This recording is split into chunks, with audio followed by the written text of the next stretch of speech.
आजकालच्या युगामध्ये प्रत्येकाच्या तोंडात एकच आहे, प्रत्येक आईवडिलाच्या, की पोरं बिघडली आहे.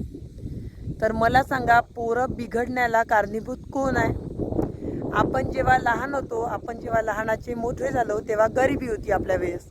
तर गरिबीतून वर आलेलो आपण. एका पेन्सिलसाठी 8 दिवस रडायला लागायचं. तेव्हा एक पेन्सिल वडील घ्यायचे, त्याच्यात एका पेन्सिलच्या 2 पेन्सिली करायचे. एका भावाला एक अर्धी पेन्सिल आणि बहिणीला अर्धी पेन्सिल असे द्यायचे.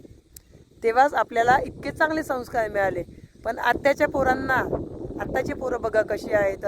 मुलगा पेन्सिल मागायच्या पहिले घरी बॉक्स तयार राहते. शाळा सुरू व्हायच्या आधी 8 दिवसापासूनच त्याचे बिलकुल 2 ड्रेस, शाळेला एक युनिफॉर्म लागतो. पण आजकालच्या आईवडिलांचे चोचले असतात, मुलांना 2 ड्रेस घ्यावे लागते म्हणते. कारण मुलं हे चांगले दिसली पाहिजे, शर्ट हे प्रेसचं राहिलं पाहिजे. आणि मुलं माजवण्याला कारणीभूत सगळ्यात पहिले आईवडील.